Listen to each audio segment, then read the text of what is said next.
Hello all, welcome to XNY learning. Class 10 സ്റ്റുഡൻസിന് വേണ്ടി നമ്മൾ സ്റ്റാർട്ട് ചെയ്തിട്ടുള്ള ഒളിമ്പ്യാഡ് മിഷൻ ഒളിമ്പ്യാഡ് എന്ന് പറയുന്ന സീരീസിലെ ഫിസിക്സിലെ ക്വസ്റ്റ്യൻസ് ആണെന്ന് ഡിസ്കസ് ചെയ്യാൻ പോകുന്നത്. സോ ഈ type of higher level competitive exams ഒക്കെ പ്ലാൻ ചെയ്യുന്ന കുട്ടികൾക്ക് വേണ്ടിയുള്ള ബെസ്റ്റ് ഡെസ്റ്റിനേഷൻ തന്നെയാണ് XNY ലേണിംഗ്. നമ്മുടെ ചാനൽ ബാക്കി സബ്ജക്ട്സിൻ്റെ ഒക്കെ വീഡിയോ നിങ്ങൾക്ക് കാണാൻ പറ്റും. അപ്പോൾ ഇതുപോലത്തെ ക്വസ്റ്റ്യൻസ് ഒക്കെ ചെയ്തുകൊണ്ട് നിങ്ങൾക്ക് കംപ്ലീറ്റ് ആയിട്ടൊരു കോഴ്സ് പഠിക്കണമെന്നുണ്ടെങ്കിൽ നമ്മുടെ XNY ലേണിംഗിൻ്റെ ഫൗണ്ടേഷൻ കോഴ്സ് അവൈലബിൾ ആണ്. അതിൻ്റെ ഡീറ്റെയിൽസ് നമ്പേഴ്സ് ഒക്കെ ഡിസ്ക്രിപ്ഷൻ ബോക്സിൽ ഉണ്ടായിരിക്കും. ഓക്കെ, അപ്പോൾ 10th രണ്ട് ക്വസ്റ്റ്യൻസ് ആണ് നമ്മൾ ഈ വീഡിയോയിൽ നോക്കാൻ പോകുന്നത്. First question: when a magnetic compass needle is carried near to a straight wire carrying current, then രണ്ട് സെൻറ്റൻസുകൾ തന്നിട്ടുണ്ട്. Straight wire causes a noticeable deflection in the compass needle. രണ്ടാമത്തത്: the alignment of the needle is tangential to an imaginary circle with straight wire at its center and has a plane parallel to the wire. അപ്പോൾ ഇവിടെ നമ്മൾ 10th magnetic effects of electric കറണ്ടിൽ പഠിക്കുന്ന ഒരു കാര്യമാണ്. ഒരു straight വയറിലൂടെ current pass ചെയ്യുന്ന സമയത്ത് അതിന് ചുറ്റും മാഗ്നറ്റിക് ഫീൽഡ് പ്രൊഡ്യൂസ് ചെയ്യുന്നുണ്ട് എന്നുള്ള കാര്യം.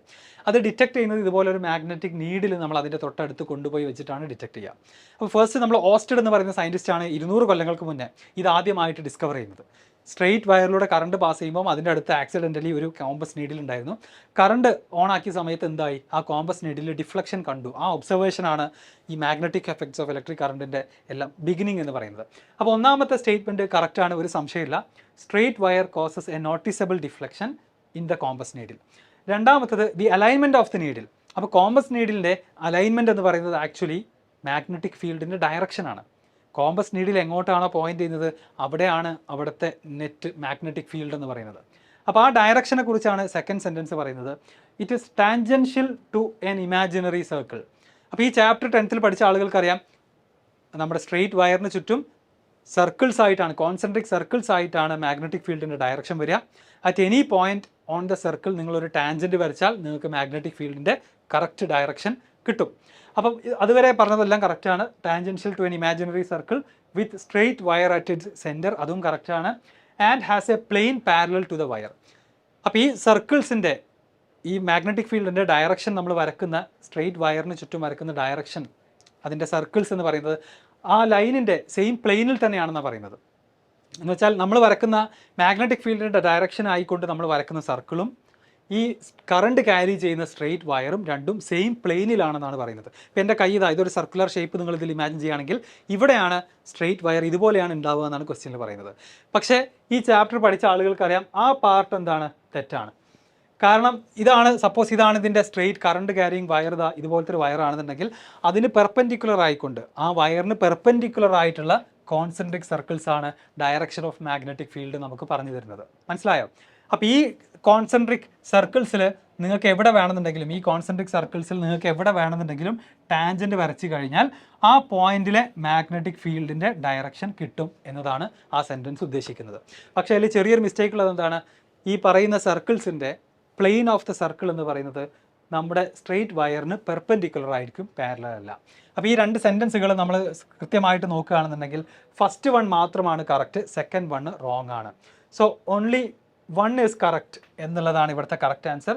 സെക്കൻഡ് സ്റ്റേറ്റ്മെൻറ്റ് ആക്ച്വലി റോങ് ആണ്. ഓക്കെ, അപ്പോൾ വലിയ ക്വസ്റ്റ്യൻ ആണ്, ഒരുപാട് വായിച്ച്, ആക്ച്വലി ഈ ചാപ്റ്റേഴ്സിലെ ക്വസ്റ്റ്യൻസിൻ്റെ പ്രത്യേകത നന്നായിട്ട് വായിച്ചിട്ട് സമയം എടുത്തുകൊണ്ട് ചെയ്യേണ്ട ക്വസ്റ്റ്യൻസ് ആണ്, അല്ലാതെ ന്യൂമറിക്കൽ ഇക്വേഷൻസോ അല്ലെങ്കിൽ മാത്തമാറ്റിക്സോ ആവശ്യമുള്ള ക്വസ്റ്റ്യൻസ് അല്ല. ഓക്കെ, അടുത്ത ചോദ്യത്തിലേക്ക് പോകാം. അടുത്തത് ലൈറ്റ് എന്ന് പറയുന്ന ചാപ്റ്ററിലെ ചോദ്യമാണ്. Read the given statements and select the correct option. Statement based question ആണ്. സ്റ്റേറ്റ്മെൻറ്റ് 1 എന്താണ്? We can decide the nature of a mirror by observing the size of an erect image in the mirror.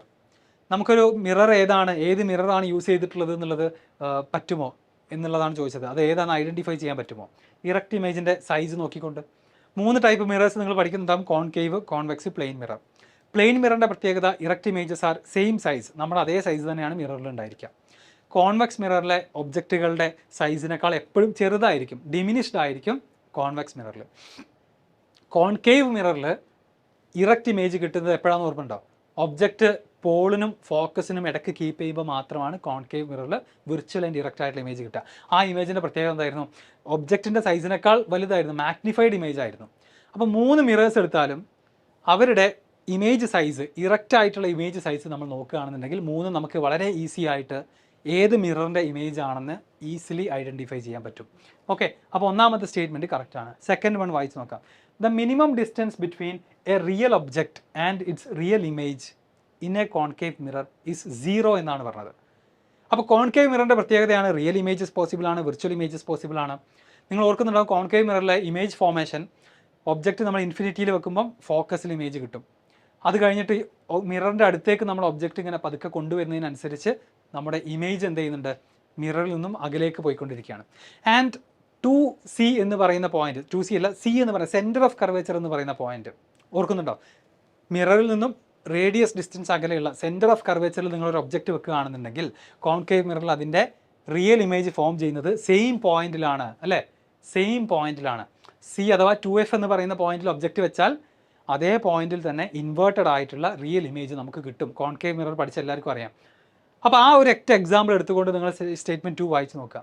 Minimum distance between A real object and real image in A concave mirror is 0. ശരിയല്ലേ? കറക്റ്റാണ്.